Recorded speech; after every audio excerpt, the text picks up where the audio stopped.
পাঠ্যপুস্তকে আদিবাসী জাতিসমূহের পরিচিতি তুলে ধরতে হবে। আপনারা নিশ্চয়ই জানেন, গত 15 তারিখে ঢাকায় সংক্ষুব্ধ আদিবাসী ছাত্র জনতার উপর যেভাবে নৃশংসভাবে হামলা চালানো হয়েছে, সেই প্রেক্ষিতে আমরা কক্সবাজার আদিবাসী ফোরাম নেতৃত্বে এখানে প্রতিবাদ সমাবেশে এসেছি। আমাদের 3-4টা দাবি আছে। প্রথমত হচ্ছে, যারা এই 15 তারিখে হামলা চালিয়েছে, স্টুডেন্টস ফর সভারেন্টি নামে সন্ত্রাসী সংগঠন, যারা হামলায় অংশগ্রহণ করেছে তাদেরকে গ্রেফতার করতে হবে এবং আইনের আওতায় এনে শাস্তি দিতে হবে। দ্বিতীয়তম হচ্ছে, যারা প্রথমে তো এনটিসিবি যেটা গ্রাফিতিটা সংযুক্ত করেছিল, পরবর্তীতে আন্দোলনের মাধ্যমে আবার বাদ দেওয়া হয়েছে এবং এই আদিবাসীটাকে আমরা এই যে অসাম্প্রদায়িক বাংলাদেশ, যেভাবে আমরা যেহেতু বিশ্বাস করি, সেখানে নবম দশম শ্রেণী 2য় পত্রে শেষ অংশে সেই গ্রাফিতিতে আবার সংযুক্ত করতে হবে। এবং 3 নম্বর হচ্ছে, আমাদেরকে আদিবাসী হিসেবে সাংবিধানিক স্বীকৃতি দিয়ে আমাদেরকে সকল নাগরিকদের মতো সমান অধিকার দিয়ে আমাদেরকে এই অসাম্প্রদায়িক বাংলাদেশে থাকার জন্য অধিকার দিতে হবে।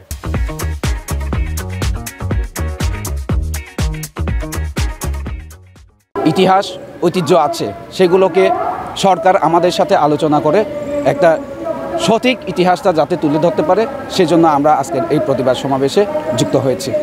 তারা আমাদের সাথে আমাদের কাতারে মিলে এদেশের শোষণমুক্ত সমাজ ব্যবস্থা এবং বৈষম্য সমাজ ব্যবস্থা গড়ার লক্ষ্যে আমরা এগিয়ে যাচ্ছি।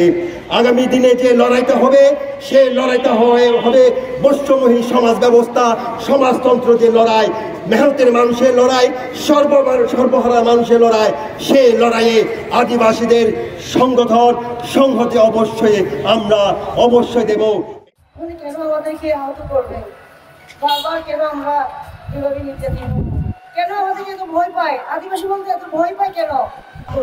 আসলে আমরা সাংস্কৃতিক কোনো মানুষ, আমরা জড়িত হতে চাই, কিন্তু এভাবে দুঃখ বেদনা নিয়ে নয়, আমরা ভালো কিছু নিয়ে জড়িত হতে চাই। আমাদের স্বাধীনতা 53 বছর পরেও আমাদের দুঃখ লঙ্ঘন হচ্ছে না। এটা কেন হচ্ছে না? আমাদের দুঃখের জায়গায় কোনো দুঃখ রয়ে যাচ্ছে। এটা যে সরকার আসে, শুধু আসে যায়। নির্যাতিত হয় সংখ্যালঘুরা, নির্যাতিত হয় নারীরা, নির্যাতিত হয় সর্বহারা যারা গরিব আছে তারা। এই ধরনের দেশের জন্য আমরা জানি বাংলাদেশ একটা গরিব দেশ।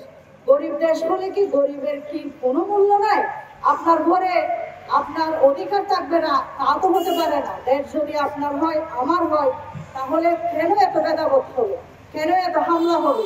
আমাদের মানুষকে কথা বলতে দিতে হবে। এই যে 15 বছরের স্বৈরাচারী ফেসিবাদী যে পতন হয়েছে, মানুষকে ক্ষুব্ধ করা যায় না, ক্ষুব্ধ থেকে বিক্ষোভে পরিণত হয়, এটা মাথায় রাখতে হবে।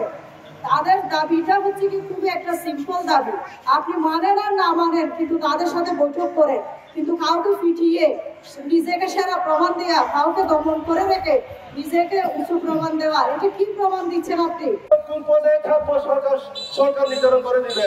আমরা কি অস্ত্র ধরবো নাকি ওই ধর্ম সেটা নির্ধারণ করবে সরকার? যদি সরকার আমাদেরকে শান্তিতে থাকতে না দেয়, আমরা সবাই যুব সমাজকে নিয়ে অস্ত্র ধরে আমাদের অধিকার আমরা ছিনিয়ে নেব। সবাই মনে রাখতে হবে, কেউ অধিকার আমাদেরকে দিবে না, আমাদেরকে অধিকার আদায় করে নিতে হবে। সবাইকে মনে রাখতে হবে যুব সমাজ, ঠিক আছে? আমি বেশি কথা বলতে চাই না, রাজপথে আছে থাকবো। এই সরকার কোনদিন আদিবাসীকে ভালো চোখে দেখে নেয়। তারা মনে করে আমরা সন্ত্রাসী গোষ্ঠী। আমরা কোনো সন্ত্রাসী গোষ্ঠী নয়, আমরা শান্তিপ্রিয় বাংলাদেশি। আমরা শান্তিপ্রিয় বাংলাদেশে ওরা যেভাবে ভাত মাছ খেয়ে বড় হয়েছে, আমরাও ভাত মাছ খেয়ে বড় হয়েছে। আমরা চাষ খেয়ে বড় হয় নাই। আমাদের যে বুদ্ধি বিভাগ আছে, তাদেরও আছে, আমরাও আছি। তো আমাদেরকে এত ছোট বাবা ঠিক হবে না। প্রশাসনে এই ধরনের নীরবতাকে নিন্দা জানাই, ধিক্কার জানাই। সেই সাথে পাঠ্যপুস্তকে জুলাই গণঅভ্যুত্থানের গাড়িটি পূর্ণবহাল এবং ঢাকার মতো জায়গায় শান্তিপূর্ণ কর্মসূচিতে সন্ত্রাসী হামলায় জড়িতদের বিচারের জন্য অন্তর্বর্তীকালীন সরকারের কাছ থেকে এখনো পর্যন্ত কোনো ধরনের আশ্বাস পাওয়া যায়নি, যা কোনোভাবে কাম্য নয় এবং এটা জুলাই আগস্টের গণ অভ্যুত্থান চেতনার পরিপন্থী। সরকার যে দুজনকে গ্রেফতার করেছে তা আমাদের কাছে মনে হয়েছে আদিবাসীদের উঠে পড়া আন্দোলনকে সুকৌশলে সীমিত করে দেওয়ার জন্য লোক দেখানো কাজ করেছে। তাদের বিচার ও দৃষ্টান্তমূলক শাস্তি দিবে কিনা তার যথেষ্ট সন্দেহ রয়েছে। অতীতেও অনেক সরকার এ ধরনের কাজ করেছে। আদিবাসী এবং সংখ্যালঘু জাতিসমূহের প্রতি সাম্প্রদায়িক গোষ্ঠীর বারংবার আস্ফালনে অন্তর্বর্তীকালীন সরকারের উদাসীনতা অন্তর্ভুক্তিমূলক, বহুত্ববাদী, অসাম্প্রদায়িক, বৈষম্যহীন ও গণতান্ত্রিক নতুন বাংলাদেশ বিনির্মাণের পথে সহায়ক নয় বলে আমরা মনে করি।